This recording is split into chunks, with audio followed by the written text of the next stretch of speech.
January 21st, 1793. Dawn breaks over the Place de la Révolution in Paris. A king climbs the steps to the guillotine. The crowd screams for blood. History books will tell you this man died because he was a tyrant. They will tell you the people rose up because they were starving. They will tell you the French Revolution was about liberty, equality, and justice. They are lying to you. King Louis XVI did not die for being cruel. He died because he was broke. The French monarchy did not fall because of philosophy or pitchforks. It fell because of a balance sheet. The guillotine was just the execution of a bankruptcy order. This is the story of how a king bought freedom for America and paid for it with his own head. Let us rewind to the year 1774. Picture Versailles at its peak. The palace stretches across 2,000 acres. The Hall of Mirrors gleams with gold leaf and crystal chandeliers. The gardens are a paradise of marble fountains and sculpted hedges. France is the beating heart of Europe. 28 million people live under the French crown. French is the language of diplomacy and culture. French armies are feared from the Rhine to the Mediterranean. The young king who inherits this empire is just 20 years old. His name is Louis Auguste.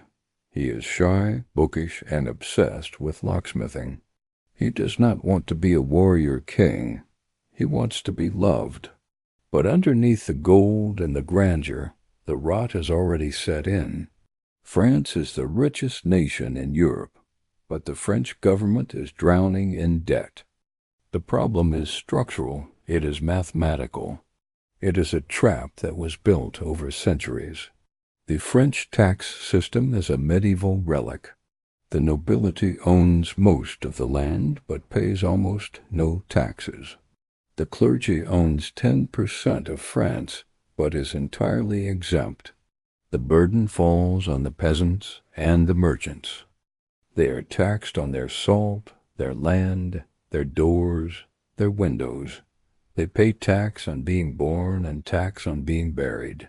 And still, it is not enough. The French state spends more than it collects every single year. The gap is filled with loans. Loans from Swiss bankers, Dutch investors, and Parisian financiers. The interest compounds silently in the background. By the time Louis inherits the throne, the government is already spending half of its revenue just to service the debt. Not to pay it down, just to cover the interest. It is a death spiral. And then Louis makes the decision that will kill him. The year is 1776. Across the Atlantic Ocean, a group of British colonists declares independence. To the French court, this is not a moral cause. It is an opportunity. France has been humiliated by Britain in the 7 Years' War. They lost Canada. They lost India. They lost their pride. The foreign minister, the Comte de Vergennes, sees the American rebellion as a chance for revenge.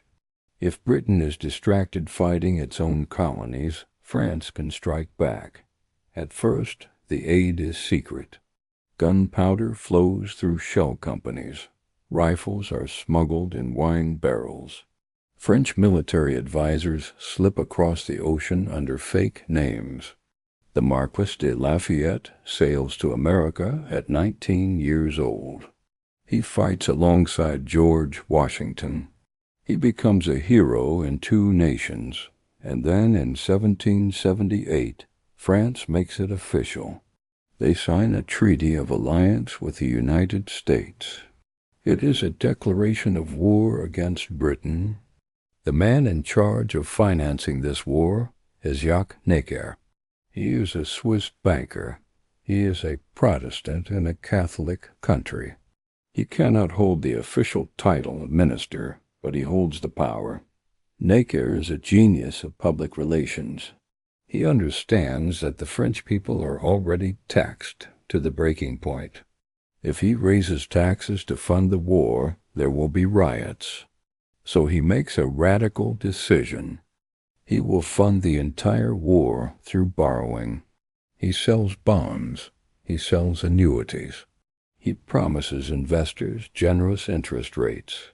He tells the public that the war is an investment. Defeat Britain and France will dominate global trade. The returns will pay for the loans. Money pours in from Geneva, Amsterdam, and London. The French treasury swells. Necker is hailed as a wizard. In 1781, he publishes the Compte Rendu OROI. It is the first public budget in French history. In this document, Necker claims the budget is in surplus.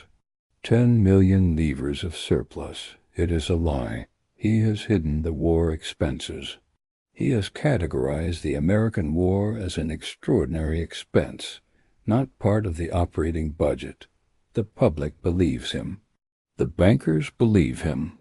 The loans keep coming. Meanwhile, the war rages. French fleets sail to the Caribbean. They blockade British ports in India. And in 1781, the decisive moment arrives. A French fleet under Admiral de Grasse sails into the Chesapeake Bay.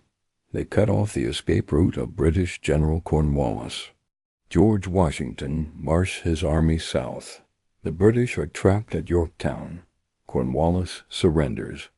The war is over. The United States of America is born. The French fleet made it possible. Without those ships, there is no victory. Without those ships, there is no United States. But those ships cost a fortune. The total bill for the American Revolution comes to 1.3 billion livres. To put that in perspective, the entire annual revenue of the French state is 500 million livres. France has spent more than 2 years of revenue on a foreign war. The Americans celebrate.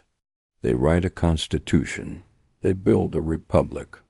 In Paris, the champagne goes flat. The bill comes due. Necker is fired in 1781. His successors open the books and discover the truth. There is no surplus. There is a hemorrhage. By 1786, the deficit has reached 112 million livres per year. But the real nightmare is the debt service. Nearly half of all government revenue is going to pay interest on the debt. Not the principal, just the interest. The other half must cover the army, the navy, the court, the roads, the bridges. There is nothing left. The state is functionally bankrupt. The new finance minister is Charles Alexander de Calonne. He is brilliant and doomed. He audits the finances and realizes the game is over. France cannot borrow anymore. The bankers know the truth now. Interest rates are climbing. The only option is to tax the rich. Calonne proposes a universal land tax. Everyone will pay, nobility, clergy, commoners. It is a revolutionary idea, but it is also political suicide. Calonne convinces the king to call an assembly of notables. This is a gathering of 144 of the most powerful men in France. Princes, dukes, bishops, magistrates. Calonne stands before them in February 1787 and reveals the truth. He shows them the deficit. He explains that the American war has bankrupted the state. He asks them to sacrifice their tax exemptions for the good of the nation. They refuse. They accuse him of incompetence. They call him Monsieur Deficit. They demand to know where the money went. They will not give up their privileges. The king caves. He fires Calonne. It is a fatal mistake. By showing weakness, the king reveals that he can be bullied. The nobility smells blood. They know the king is desperate. They dig in their heels and refuse every reform. The king appoints a new minister, Louis de Brienne. He is an archbishop. He had criticized Cologne in the assembly. But when he looks at the books, he realizes Cologne was right. Brienne tries to pass the same tax reforms. The high courts refuse to register them. The king tries to force the laws through by decree. The courts declare the decrees illegal. It is a constitutional crisis. And then nature joins the battle. The harvests of 1787 and 1788 fail. Hailstorms destroy the wheat. Drought follows. Then comes a brutal winter. The price of bread skyrockets. A Parisian worker who spent 50% of his income on bread in normal times is now spending 88%. Hunger stalks the streets. The king has no money to subsidize grain. He has no money to pay soldiers. Brienne suspends payments from the treasury. It is a partial default. The credit of France collapses. No one will lend a single livre. In August 1788, the king makes the decision that will end his life. He calls the Estates General. This is the closest thing France has to a parliament. It has not met since 1614. The Estates General is divided into 3 orders. The first estate is the clergy. The second estate is the nobility. The third estate is everyone else.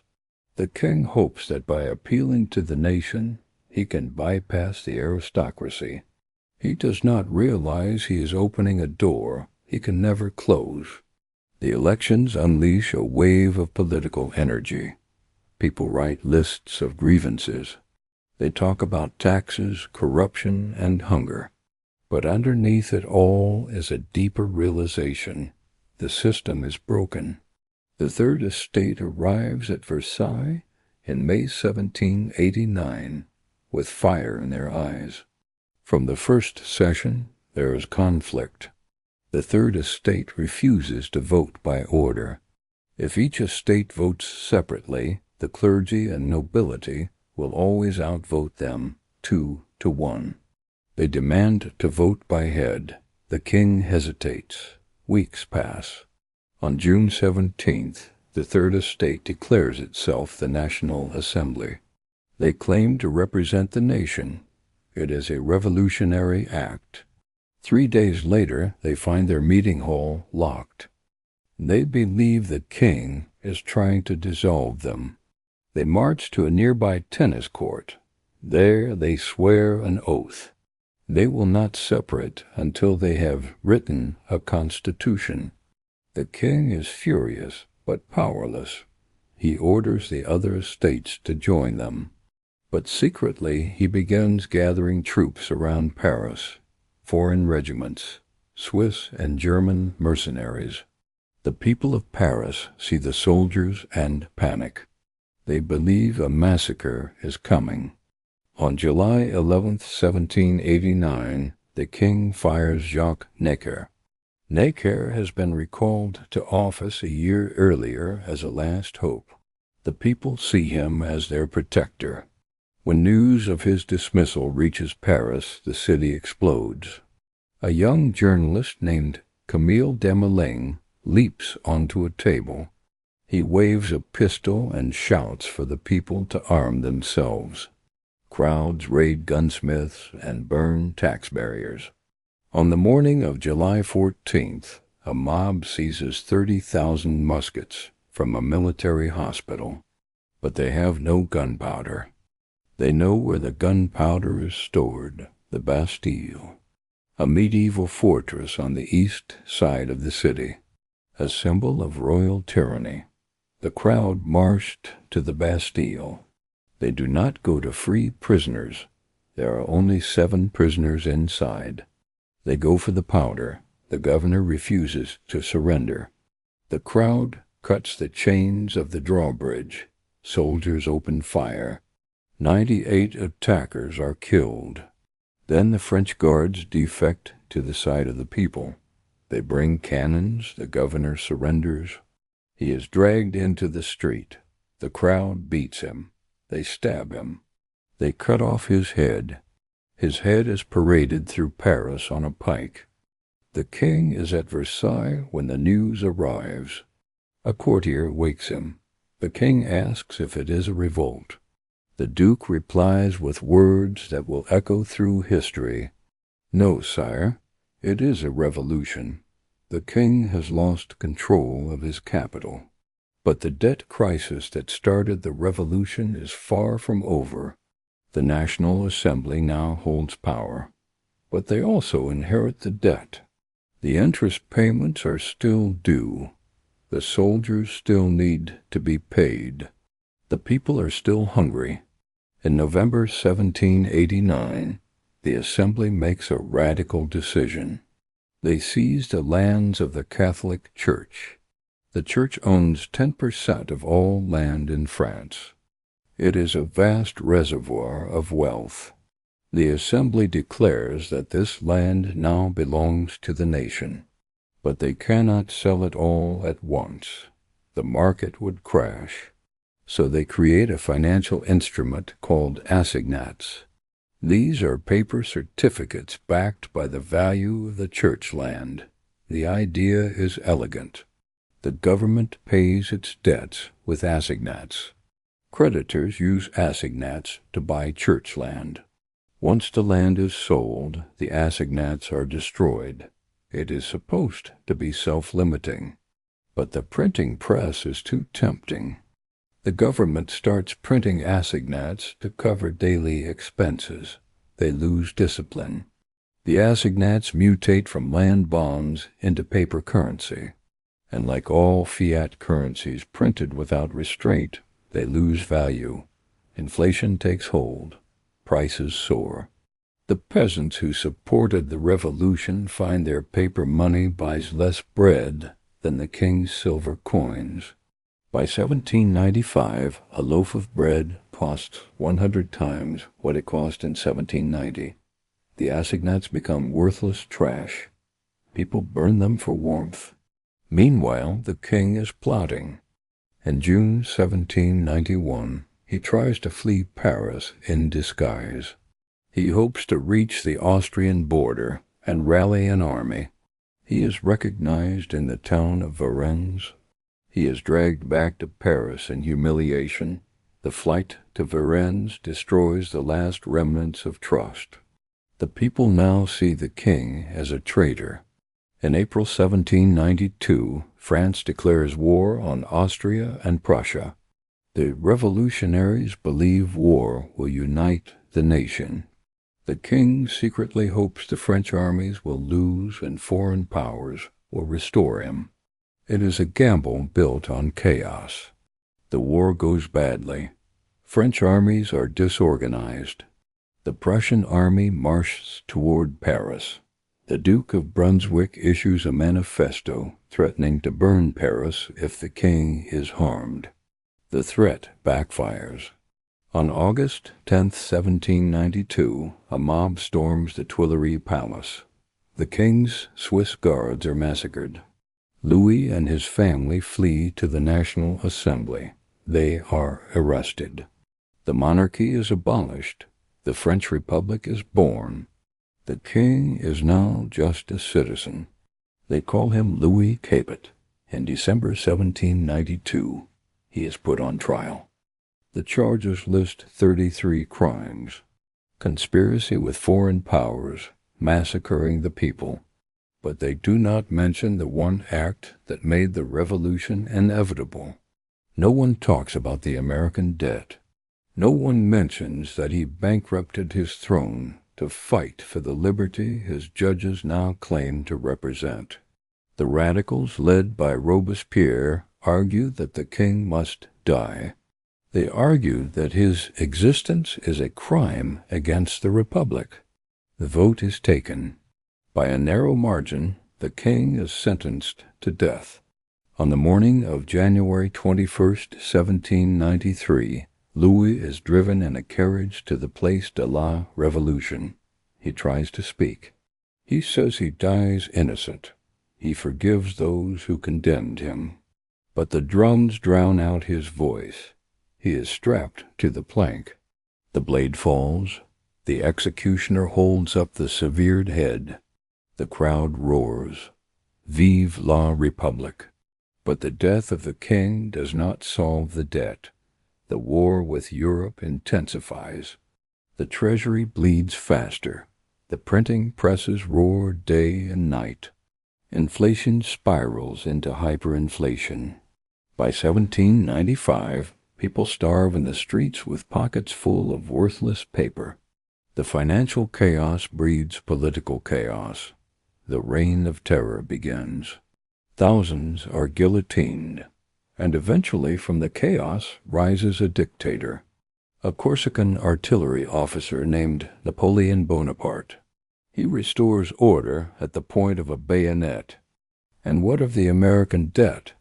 The French Revolution is watched from across the Atlantic with unease.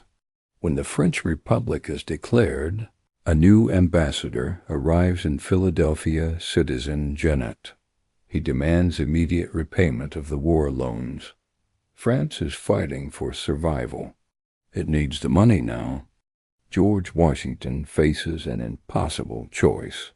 The United States is also broke, still struggling to build a financial system under Alexander Hamilton. Hamilton claims the debt was owed to the King of France. The king is dead. The treaty, he argues, died with him. Thomas Jefferson objects.